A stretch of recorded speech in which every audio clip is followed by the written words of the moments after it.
আসসালামু আলাইকুম সম্মানিত দর্শক, আশা করছি আপনারা সবাই ভালো আছেন। আপনারা যে যেখান থেকে আজকের এই গুরুত্বপূর্ণ এবং ইনফরমেটিভ ভিডিওটি দেখছেন সবাইকে স্বাগত জানাচ্ছি। পে স্কেলের গেজেট এই জুলাই মাসে হচ্ছে না, কবে প্রকাশিত হবে সেই বিষয়ে চূড়ান্ত সময় নির্ধারণ করা হয়েছে। 5 জুলাই 2026 তারিখে দৈনিক ইত্তেফাক পত্রিকা থেকে এই নিউজটি আপনাদের সাথে শেয়ার করছি। এখানে বলছে, সরকারি কর্মকর্তা কর্মচারীদের নতুন বেতন কাঠামো বা পে স্কেল সংক্রান্ত গেজেট চলতি জুলাই মাসে প্রকাশ হচ্ছে না। যদিও অর্থমন্ত্রীর বাজেট ঘোষণা অনুযায়ী 1 জুলাই থেকে ধাপে ধাপে নতুন এই কাঠামো বাস্তবায়ন হওয়ার কথা ছিল, তবে সংশ্লিষ্ট সূত্রগুলো জানিয়েছে প্রশাসনিক প্রস্তুতি ও সফটওয়্যার সংক্রান্ত জটিলতা কাটিয়ে আগামী সেপ্টেম্বর মাসের মাঝামাঝি বা শেষ সপ্তাহের মধ্যে এই গেজেট জারি হতে পারে। অর্থ মন্ত্রণালয়, জনপ্রশাসন মন্ত্রণালয় সহ সংশ্লিষ্ট একাধিক সূত্র জানায়, নতুন বেতন কাঠামোর খসড়া প্রায় চূড়ান্ত পর্যায়ে রয়েছে। সরকারের আর্থিক সক্ষমতা, প্রশাসনিক বাস্তবতা এবং ডিজিটাল বেতন ব্যবস্থার সঙ্গে সামঞ্জস্য বিধান করেই গেজেট জারি করতে চাইছে। এই কারণে নির্ধারিত সময়ের চেয়ে কিছুটা দেরি হচ্ছে।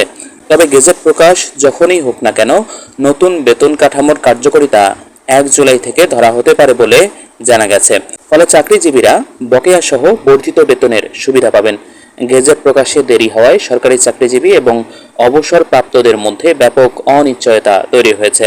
নতুন বেতন কত হবে, কোন ধাপে বেতন বৃদ্ধি কার্যকর হবে, ভাতা কবে যুক্ত হবে এবং অবসরপ্রাপ্তরা কি সুবিধা পাবেন, এসব বিষয়ে ধোঁয়াশা কাটছে না। এর আগে চলতি 2026-27 অর্থ বছরের বাজেট বক্তৃতায় অর্থমন্ত্রী আমির খসরু মাহমুদ চৌধুরী ধাপে ধাপে এই বেতন কাঠামো বাস্তবায়নের ঘোষণা দিয়েছিলেন। গেজেট প্রকাশে বিলম্ব হওয়ার পেছনে বড় কারণ হিসেবে সামনে এসেছে সফটওয়্যার সংক্রান্ত জটিলতা। 2015 সালের 8ম জাতীয় বেতন স্কেল বাস্তবায়নের সময় বেশিরভাগ কাজ ম্যানুয়ালি করা হলেও এখন পরিস্থিতি ভিন্ন।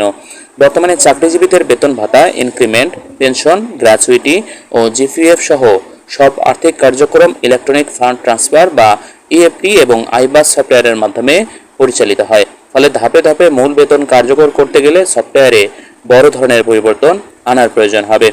এ প্রসঙ্গে বাংলাদেশ সরকারি কর্মকর্তা কর্মচারী কল্যাণ সমিতির আহ্বায়ক আব্দুল মালিক বলেন, আগের মতো হাতে বেতন নির্ধারণের সুযোগ এখন আর নেই। যদি একাধিক ধাপে মূল বেতন কার্যকর করা হয় তাহলে একই কর্মচারীর জন্য বারবার পে ফিক্সেশন করতে হবে। এতে সফটওয়্যার পরিবর্তন, প্রশাসনিক জটিলতা এবং ভুল হওয়ার ঝুঁকি বাড়বে। এছাড়া পদোন্নতি, বার্ষিক increment, time scale, selection grade ও অবসরজনিত সুবিধা নির্ধারণেও জটিলতা তৈরি হতে পারে বলে তিনি সতর্ক করেন। তবে এই দীর্ঘসূত্রতার কারণে সবচেয়ে বেশি উদ্বেগে পড়েছেন অবসরের দ্বারপ্রান্তে থাকা কর্মকর্তা কর্মচারীরা। যেহেতু তাদের পেনশন, গ্র্যাচুইটি ও ছুটির নগদায়ন সহ অধিকাংশ আর্থিক সুবিধা শেষ প্রাপ্ত মূল বেতনের ভিত্তিতে নির্ধারিত হয়, তাই 2 বা 3 ধাপে অবসরকালীন সুবিধা সমন্বয়ের সুযোগ ডিজিটাল ব্যবস্থায় নেই। এ কারণে তারা ভবিষ্যৎ প্রাপ্যতা নিয়ে আশঙ্কার মধ্যে রয়েছেন। এমন পরিস্থিতিতে আব্দুল মালিক প্রস্তাব দিয়েছেন, প্রথম ধাপেই শতভাগ মূল বেতন কার্যকর করে পে ফিক্সেশন সম্পন্ন করা হোক। এরপর বাড়ি ভাড়া, চিকিৎসা ভাতা ও অন্যান্য ভাতা পর্যায়ক্রমে যুক্ত করা যেতে পারে। এতে সফটওয়্যার পরিবর্তনের চাপ কমবে এবং অবসরপ্রাপ্তদের সঙ্গে কোনো ধরনের বৈষম্য তৈরি হবে না। অর্থ মন্ত্রণালয়ের সূত্র জানায়, উচ্চ পর্যায়ের সচিব কমিটি বর্তমানে নতুন বেতন কাঠামোর আর্থিক প্রভাব, সফটওয়্যার সামঞ্জস্য এবং প্রশাসনিক দিকগুলো পর্যালোচনা করছে। প্রধানমন্ত্রীর অর্থ ও পরিকল্পনা মন্ত্রণালয় বিষয়ক উপদেষ্টা রাশেদ আল মাহমুদ তিতুমির জানিয়েছেন, দেশের সামগ্রিক অর্থনীতি পরিস্থিতি বিবেচনায় রেখেই নতুন পে স্কেল বাস্তবায়ন করা হবে।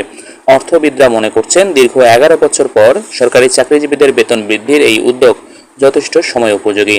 তবে বেতন বৃদ্ধির ফলে বাজারে মূল্যস্ফীতির উপর সম্ভাব্য চাপ মোকাবেলায় সরকারকে অতিরিক্ত সতর্কতা অবলম্বন করতে হবে।